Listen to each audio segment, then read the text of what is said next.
28 stab wounds. A nursing cap never worn. A graduation ceremony just 5 days away. The bright future of 23-year-old Elizabeth Tamilore Odunsi, known to her 30,000 TikTok followers as Tammy Dollars, ended on the kitchen floor of a Houston apartment she shared with a man she barely knew. A man placed there by a system that never checked his past. A man with a violent history. A man who should never have been allowed near her. This isn't just the story of one woman's death. It's the story of how every safety net meant to protect her collapsed. And how a dream that began in London, with courage and hope, ended in silence and blood. Say her name. Elizabeth Tamilore Odunsi. If you believe stories like this deserve to be told and remembered, take a moment right now. Like this video so her name reaches more hearts that need to hear it. At 17, Elizabeth left her family home in London with nothing but suitcases and faith. She was heading to Houston, Texas, to begin her studies at Texas Woman's University, chasing a dream she'd built since childhood, to become a nurse. She called me crying that first week, her sister Georgina later recalled. Everything felt overwhelming. The campus, the weather, even the way classes worked. But the next day, she bought a whiteboard and mapped out every goal she needed to reach. That was Elizabeth. Tears one night, determination the next. Over the next 6 years, she flourished. Professors admired her sharp intellect and gentle nature. Patients noticed how her calm voice soothed children during clinicals. On TikTok, under the name Tammy Dollars, she became a quiet inspiration. Her 30,000 followers watched her study late into the night, laughing at her own tired mistakes, sharing lessons from nursing school, and celebrating each tiny win along the way. She didn't glamorize her struggle, she showed it. The exhaustion, the perseverance, the faith that one day she'd walk across that graduation stage. And that day was so close. Her cap and gown were ready. Her nursing pin had arrived. Her mother had booked her ticket from London to Houston. Elizabeth was 5 days away from seeing 6 years of sacrifice come full circle. Her final TikTok post was simple and bright. "I'm just 2 weeks away from graduation." Thousands congratulated her. She smiled into her camera, eyes full of light, unaware that her apartment, a space she thought was temporary, safe, ordinary, would soon become the site of her murder. The size of your dreams must always exceed your current capacity to achieve them. If your dreams do not scare you, they are not big enough.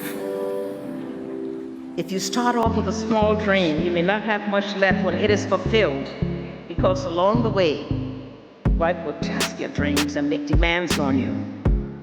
In February 2025, Elizabeth signed a short-term lease at an off-campus housing complex on Goforth Street, near Cullen Boulevard, Houston's South Side. The building used a random roommate system, pairing students without considering age, background, or criminal history. That's how Elizabeth ended up sharing an apartment with 40-year-old Chester Lamar Grant.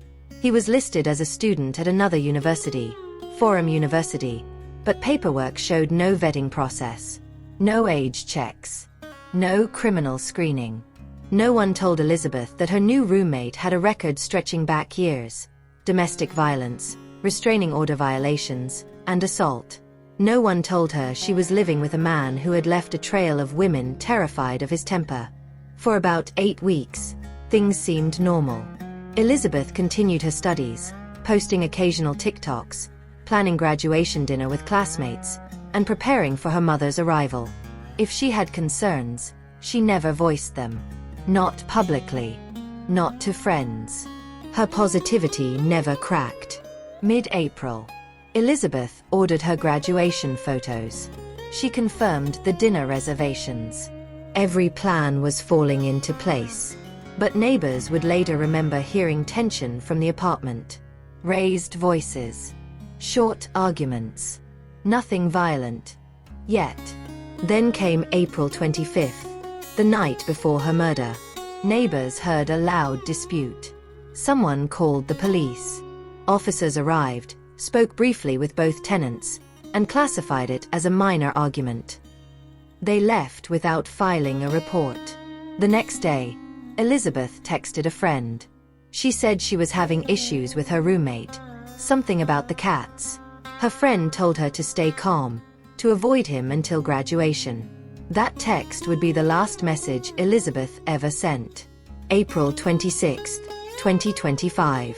Inside that apartment, a simple argument over cats turned into something horrific. Chester Lamar Grant armed himself with a kitchen knife. Elizabeth, cornered, terrified, fought back. The struggle was brutal.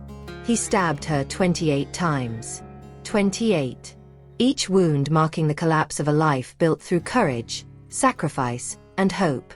After killing her, Grant turned the knife on himself, stabbing his own neck, but he lived. When the apartment fell silent, hours passed before anyone came. Elizabeth was supposed to video call her family that afternoon. When she didn't answer, her mother tried again. And again. No response. Her father, thousands of miles away in London, begged a friend in Houston to check on her. That friend arrived, knocked repeatedly, peered through windows. Nothing. He called the police for a welfare check. Officers came. They almost left, until one saw blood on the back patio. That single observation changed everything. They forced the door open. Inside the kitchen, they found Elizabeth Tamilore Odunsi, lifeless, surrounded by blood. The nurse in training who had dedicated her life to saving others could not be saved herself. Moments later, officers found Chester Lamar Grant in the bedroom, alive, bleeding, silent. He was taken to the hospital under police guard. Elizabeth was pronounced dead at the scene. News of her murder spread within hours. Across social media, followers flooded her page, unable to believe it. She was 5 days from graduation. She didn't deserve this. Say her name. Elizabeth. In Houston, the community mourned. At Texas Woman's University, students placed candles and flowers beneath her photo. Her professors spoke through tears. She had the spirit of a healer, one said. She was born to be a nurse. Back in London, her family prepared for a journey no parent should ever make, bringing their daughter home in a casket. Her mother's plane ticket, originally meant for graduation, became a one-way trip for burial arrangements. If this part of the story breaks you, you're not alone. Take a breath. Then share this video, because silence protects the wrong people. Meanwhile, prosecutors charged Chester Lamar Grant with first-degree murder. At his bail hearing on May 2nd, the prosecutor described the crime plainly. He stabbed his female roommate 28 times, killing her over some disagreement about his cat. The judge called the act brutal and set bail at $500,000. May 7, 2025. The auditorium at Texas Woman's University was full. Rows of students in white uniforms and caps waited to walk the stage. When the dean called out, "Elizabeth Tamilore Odunsi," no one rose from the graduate section. Instead, her sister Georgina stood from the front row, wearing Elizabeth's graduation stole. The entire audience rose with her. Silence. Respect. Heartbreak. She accepted Elizabeth's nursing degree, tears streaming down her face.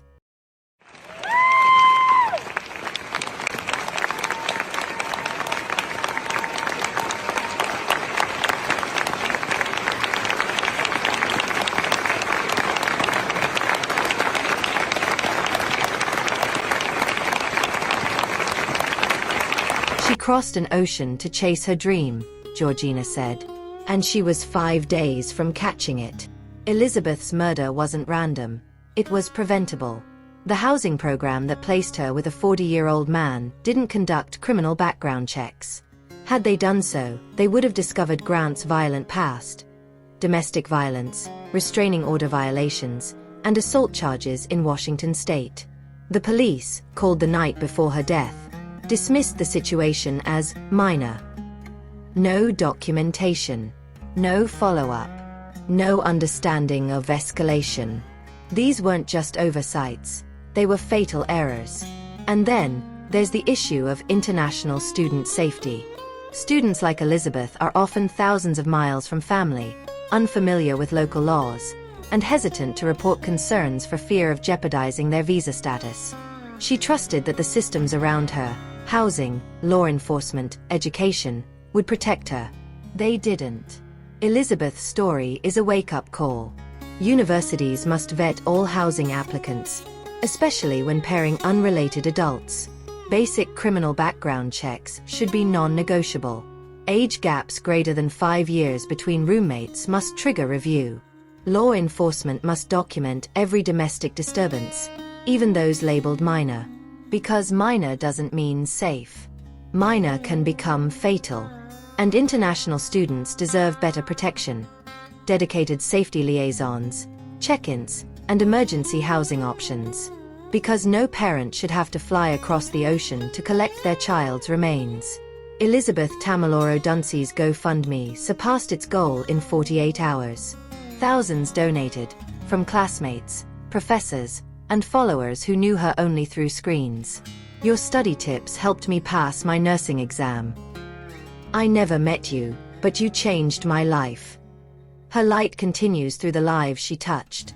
Through every nurse inspired by her resilience, every student reminded that perseverance matters. She was brilliant. She was kind. She was nearly there. Say her name. Elizabeth Tamilore Odunsi. If this story reached your heart tonight, please like, share, and subscribe. Not for views or numbers, but to keep her name alive. Every share means one more person learns who she was, not just how she died. If you've ever felt unsafe, or noticed someone else living in quiet fear, don't stay silent. Check on them. Speak up. Because sometimes, a single voice of concern can stop another tragedy before it starts. This is Say Her Name. A space where we honor the women whose stories deserve to be remembered, not forgotten. Where we speak for those who no longer can, with empathy, truth, and love. Say her name. Elizabeth Tamilore Odunsi. Gone too soon, but her story still speaks, and her light will keep guiding us toward justice.